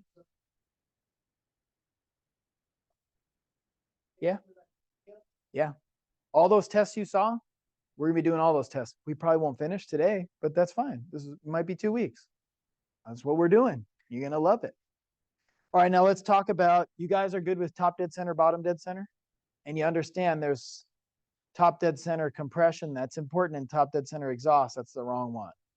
And then there's bottom dead center twice as well. One of them is at the beginning of the compression stroke and one of them is at the beginning of the exhaust stroke. All right, now look at this. Compression ratio. Okay, this is just rough numbers right here. The reason that we have a compression ratio is because if you look, this is your little combustion chamber up in the head. At top dead center, we're going to go down a certain amount. Let's say we went down 8 times that amount. Then when we go back up, we're taking 8 of those little, whatever, call it cc's, cubic inches, whatever, 8 units of measure of volume, and we're shoving it up into 1, right? So we had 8 and 1. So we took 8 and we put it into 1. That's 8-to-1 compression. So you can visualize what compression is. Every engine has a compression ratio built in from the factory. When we're measuring compression, we're not measuring necessarily the compression ratio. We're measuring how much pressure ends up here in the 1, and that's going to be in PSI, right? But you at least need to understand there's a compression ratio designed into that engine. And 8-to-1 is a pretty low compression ratio. It'll run. It's fairly low performance. A newer car that we're trying to get more horsepower, better emissions, good fuel economy, that's probably going to be a 10-to-1. If you got a really cool race car, you might have like 11, 12-to-1. Once you get into those are cars that are taking premium fuel, okay? You can't be putting no 87 in your 12-to-1 cool race car. In fact, I'm not even sure that 91 octane is going to be enough. You might need to start putting some race fuel mix in there. Or if you're more modern, a lot of times we're running E85. We're running an E85 mix, 85% ethanol, and we can advance the timing way up. It's all got to do with that compression. The higher the compression, the more pressure there is, right? Which means the hotter it gets, right? If your compression's really high, it's really hot, you can actually prematurely start the combustion process. If you prematurely start the combustion process and then your spark occurs, you no longer really have control of that burn. That's kind of out of control, right? Makes sense? That's why you can't be running 87 in these high compression cars. 87 will let go a little too soon, like premature. It's pre-ignition. It's burning before the ignition event of the spark plug sparking. Cool. So that's why those cars call for high octane fuel.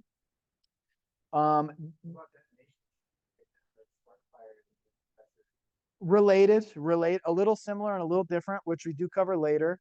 So pre-ignition and detonation will for now be similarly lumped together. It's when the ignition is no longer really controlling the burn. If you have pre-ignition, the burn starts beforehand. If it's detonation, sometimes it doesn't necessarily start beforehand, but if you have like a really hot piece of carbon on a piston, the spark will occur and your flame front will travel like this, but then this hot piece of carbon will start its own ignition, and now you have a collision of these flame fronts. They make noise. Then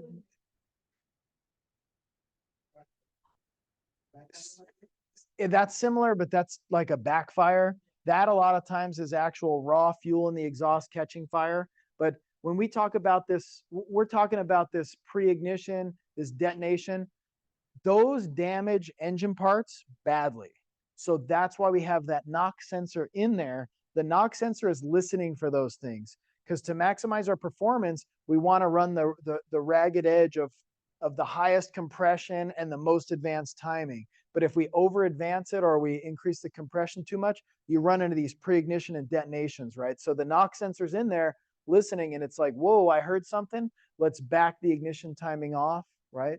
And so there's that's something we'll cover more in detail, but for now, just know engine mechanical issues could cause that knock, or other knocking issues could be picked up by the knock sensor and interpreted as pre-ignition and detonation. Okay, so this compression ratio was more for visual. When we talk about ignition timing, like we were just saying, we should be sparking that spark plug and burning in a nice uniform pattern.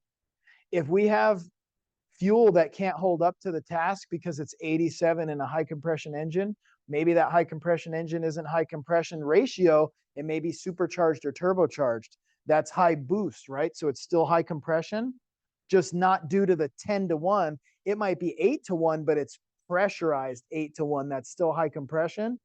We could have a fuel front starting randomly, not initiated by the spark.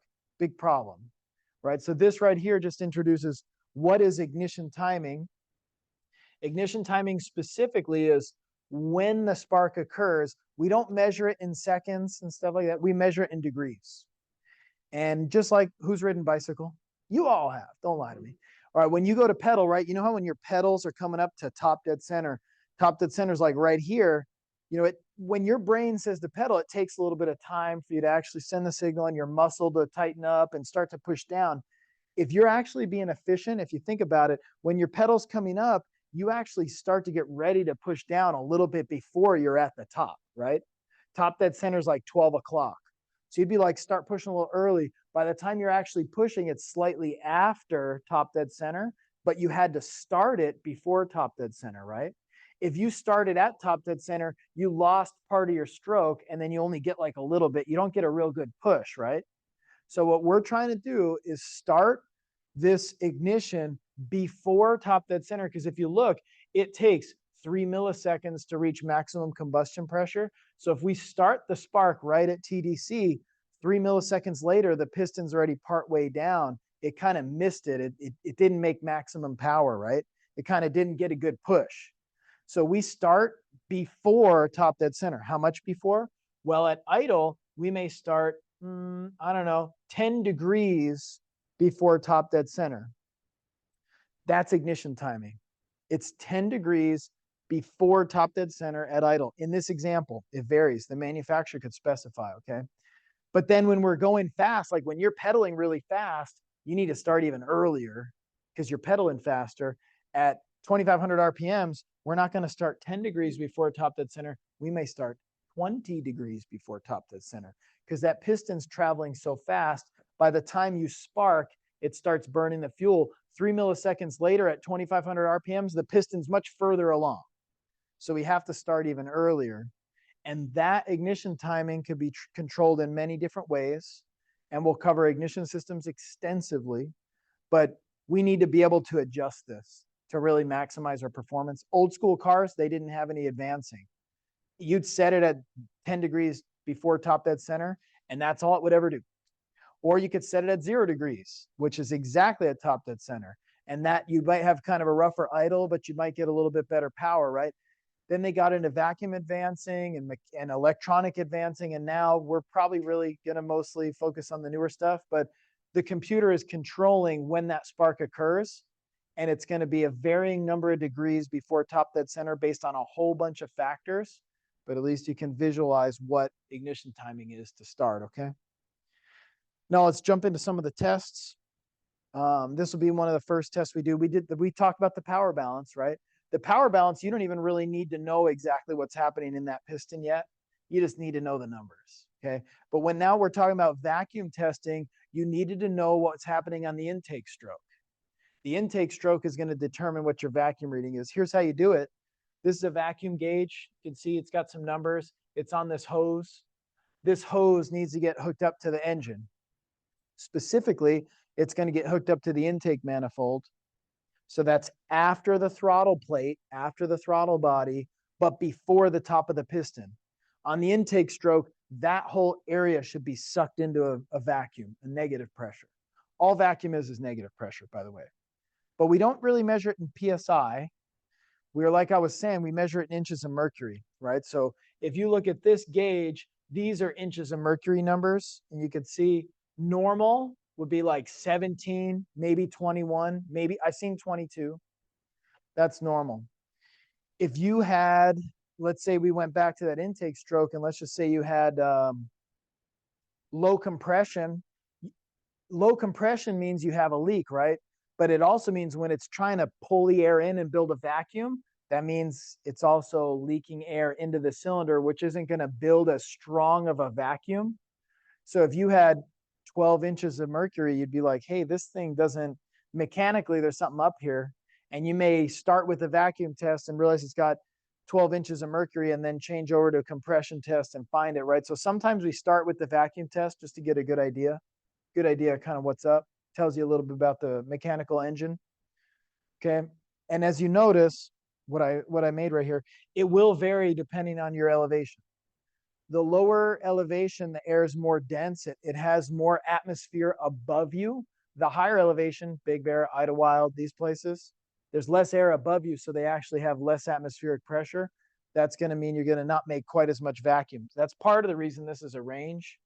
It's also a range because, you know, your engines wear. So when it's brand new, it may be 21. I've even seen 22. But when it's brand new, then when it's 100,000 miles, you might only be making 18. When it's 200, you might be making 17. When it's over that, you might be making less, and that's probably because your engine's out of spec now. Your engine's no longer to standard. Does that mean you can't drive it? Nope. You can do whatever you want. It just means your numbers are probably out of spec because that engine's probably worn out. And you can drive it till it stops running. That's fine.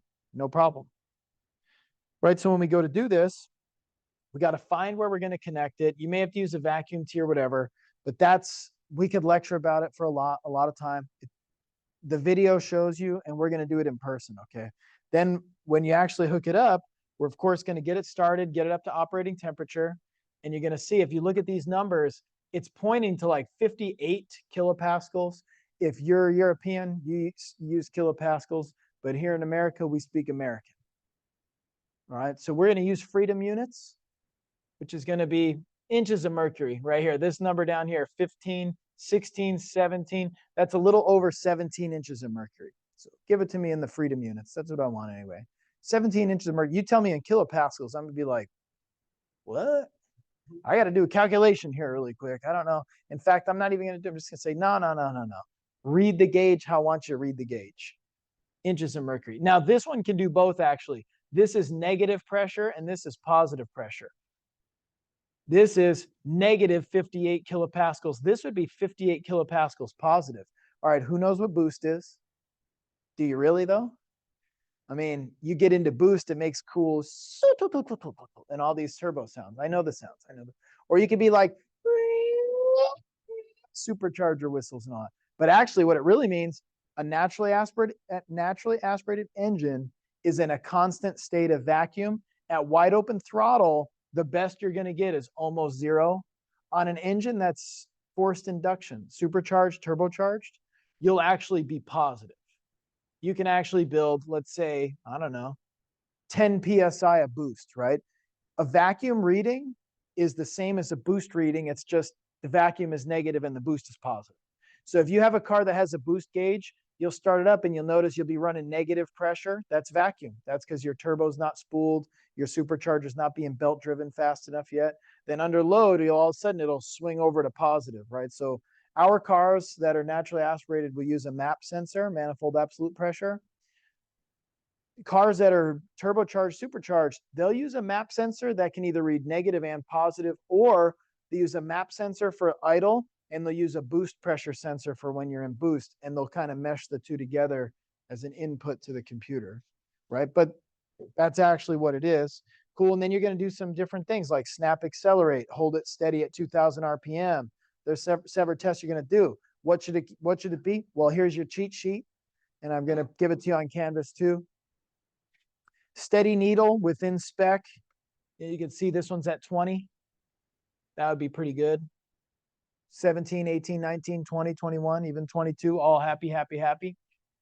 If the needle's low and steady, not bouncing, we think it could be a vacuum leak or an intake manifold leak. That's going to tell you where to start your diagnosis. Start checking for that. Maybe smoke test is in order.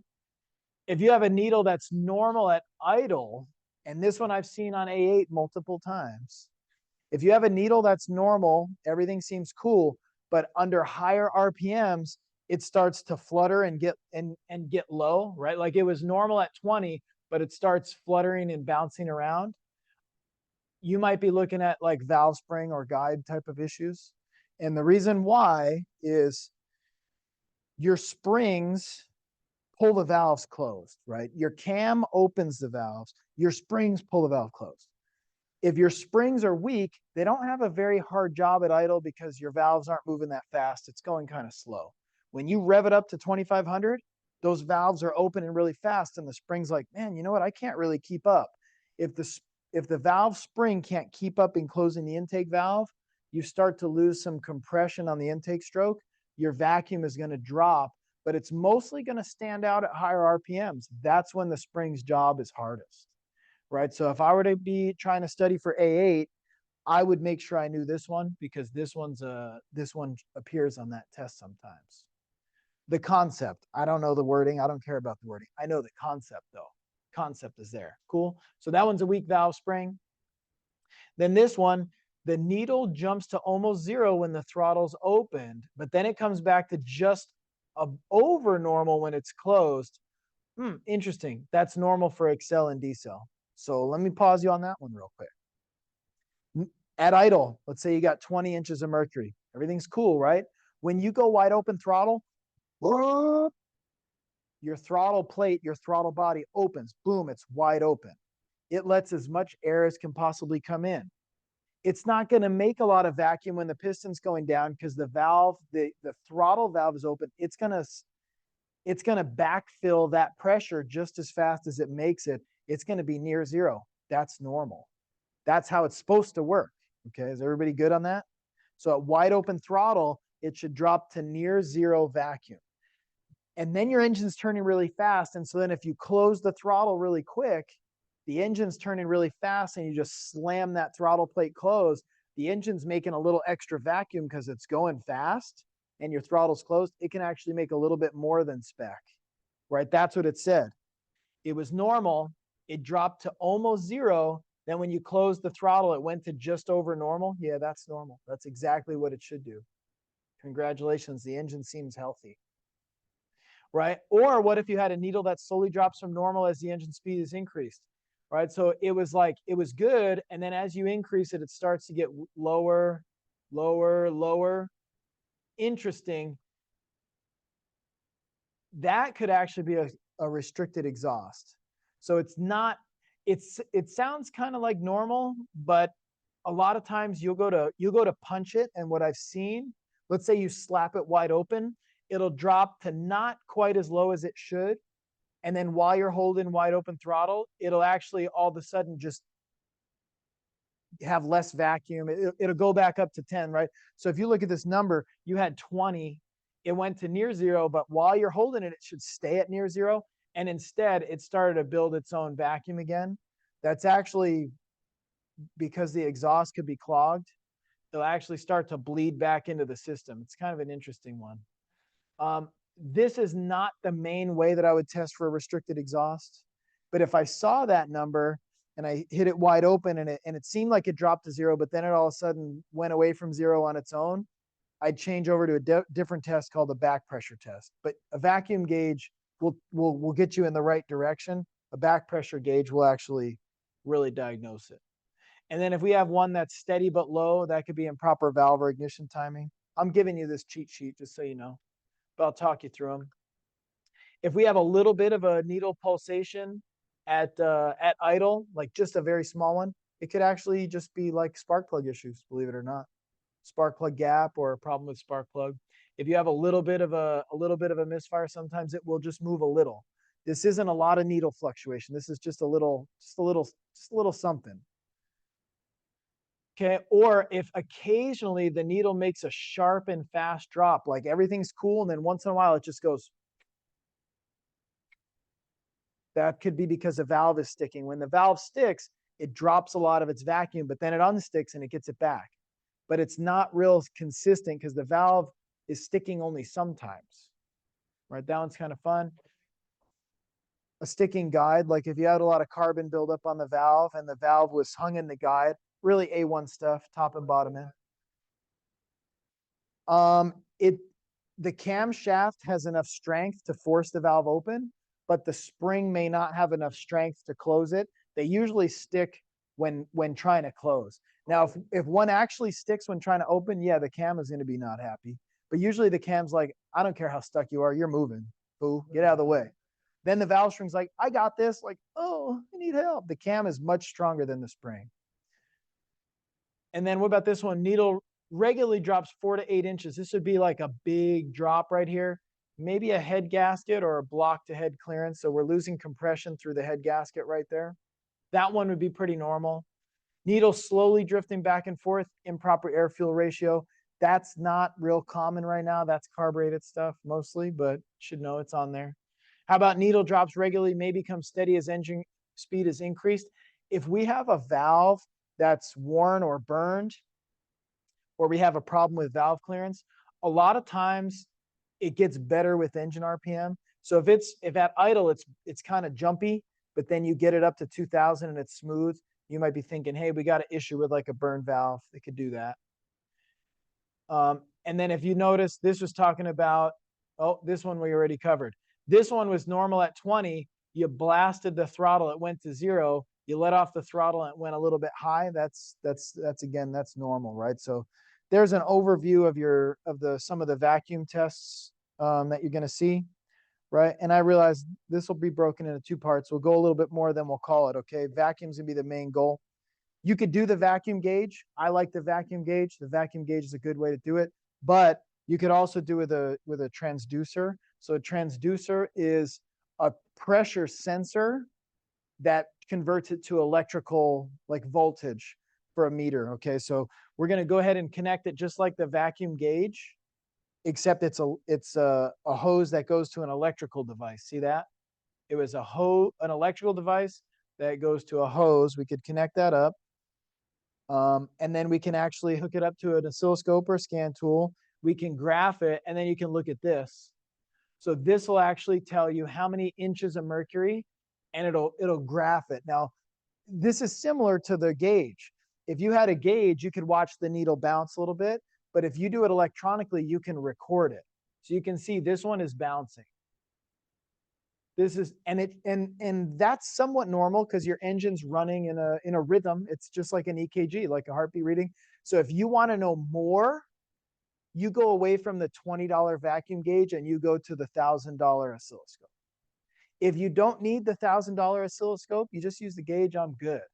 But if you have some weird stuff, sometimes you change over to something like this where you can graph it. And sometimes you can even get a known good sample. So you'll pull your sample and then you'll line it up with a known good one. You'd be like, oh, mine's abnormal. Mine's got this, maybe this one's dropping a little bit too low. This one actually looks pretty normal. Cool. And then you can do an acceleration. And what you should do is you should get like a lot of vacuum when you're on idle, and then it should blip down to no vacuum when you're at wide open. And you can do that several times and you can record it. That's what's pretty cool about using the electronic version, and you can graph it, you can hold it. Part of the reason that I go so much into this is because if you're working on a really hard to fix car, and let's say it's through the dealer and you have manufacturer support, you may have some engineer say, well, send me a file of the vacuum reading. And you could be like, well, here's my gauge and take a selfie, but like, that's not really helpful. So they'll have you actually use a pressure transducer and a picoscope. And this is a file you could save and you could email this file. And an engineer somewhere remotely could be examining this, and this gives a lot more information. It also costs a lot more money for the tools, but I at least want you to be exposed. We're not going to be doing any picoscope vacuum transducer stuff today, but we're going to do some of that stuff later in the class, okay? All right, and so then just to give you a preview, we're going to pause here. Next thing we're going to cover is compression, but I think we've gone far enough for now, so keep an eye on the time. So for right now, let's pause right here.